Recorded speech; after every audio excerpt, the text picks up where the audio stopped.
From the White House in the office of the President of the United States, we present an address by Dwight D. Eisenhower. This is the farewell address for President Eisenhower, whose 8 years as chief executive come to an end at noon Friday. Mr. Eisenhower has chosen this time for his final speech. Ladies and gentlemen, the President of the United States. Now, this conjunction of an immense military establishment and a large arms industry is new in the American experience. The total influence, economic, political, even spiritual, is felt in every city, every state house, every office of the federal government.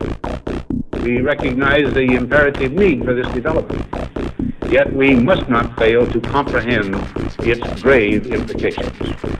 Our toil, resources, and livelihood are all involved. So is the very structure of our society. In the councils of government, we must guard against the acquisition of unwarranted influence, whether sought or unsought, by the military-industrial complex. The potential for the disastrous rise of misplaced power exists and will persist.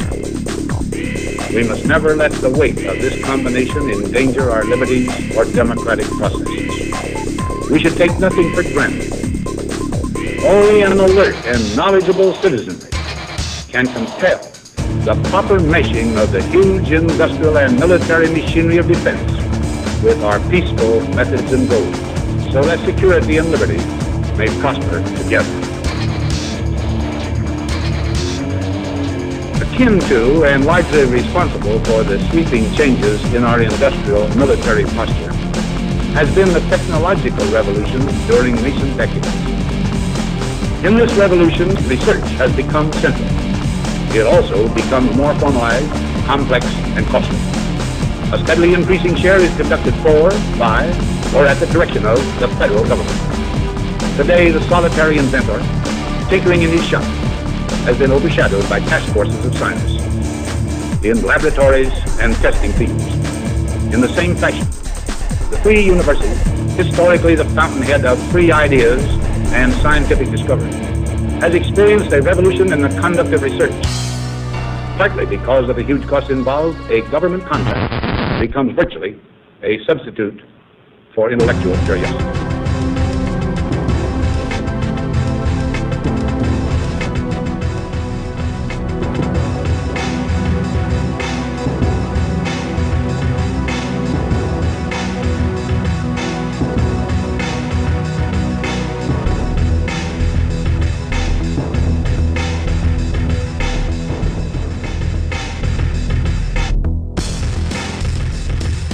For every old blackboard, there are now hundreds of new electronic computers.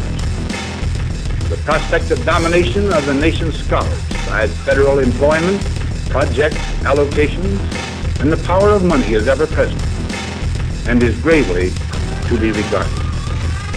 Yet in holding scientific research and discovery in respect, as we should, we must also be alert to the equal and opposite danger that public policy could itself become the captive of a scientific, technological elite.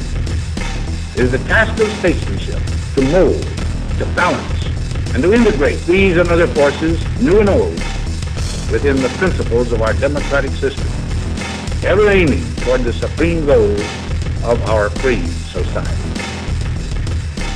Another factor in maintaining balance involves the element of time.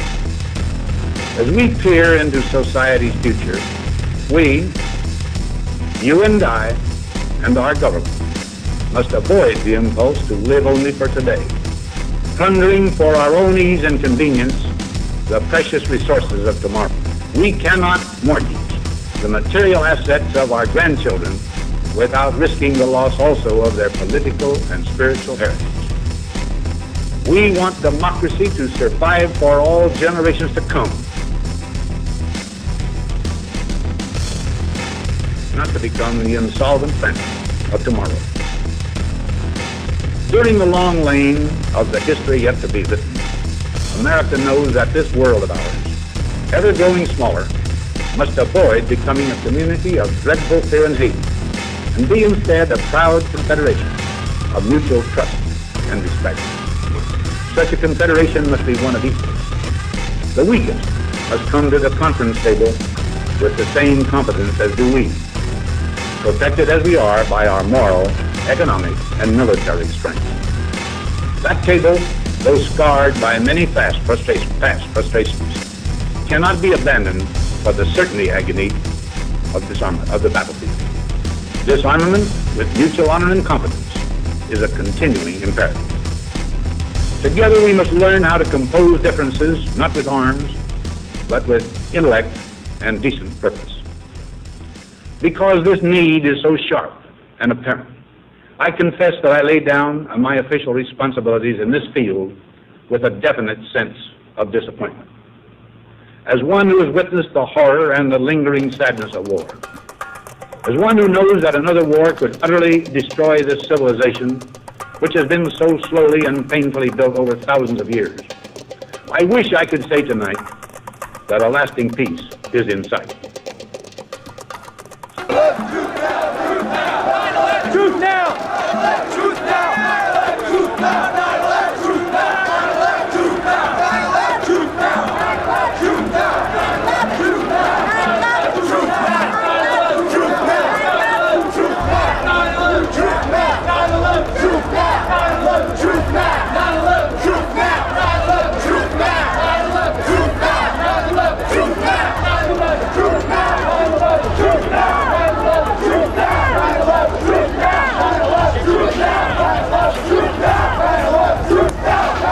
Truth now! Truth now! Truth Happily, I can say that war has been avoided. Steady progress toward our ultimate goal has been made, but so much remains to be done. As a private citizen, I shall never cease to do what little I can to help the world advance along that road. So in this, my last good night to you as your president, I thank you for the many opportunities you have given me for public service in war and in peace. I trust in that service, you find some things worthy. As for the rest of it, I know you will find ways to improve performance in the future. You and I, my fellow citizens, need to be strong in our faith that all nations under God will reach the goal of peace with justice. May we be ever unswerving in devotion to principle, confident but humble with power, diligent in pursuit of the nation's great goals. To all the peoples of the world, I once more give expression to America's prayerful and continuing aspiration. We pray that peoples of all faiths, all races, all nations may have their great human needs satisfied, that those now denied opportunity shall come to enjoy it to the full, that all who yearn for freedom may experience its spiritual blessings. Those who have freedom will understand also its heavy responsibility, that all who are insensitive to the needs of others will learn charity, and that the sources, scourges of poverty, disease, and ignorance will be made disappear from the earth, and that in the goodness of time, all peoples will come to live together in a peace guaranteed by the binding force of mutual respect and love. Now, on Friday noon, I am to become a private citizen. I am proud to do so. I look forward to it. Thank you, and good night.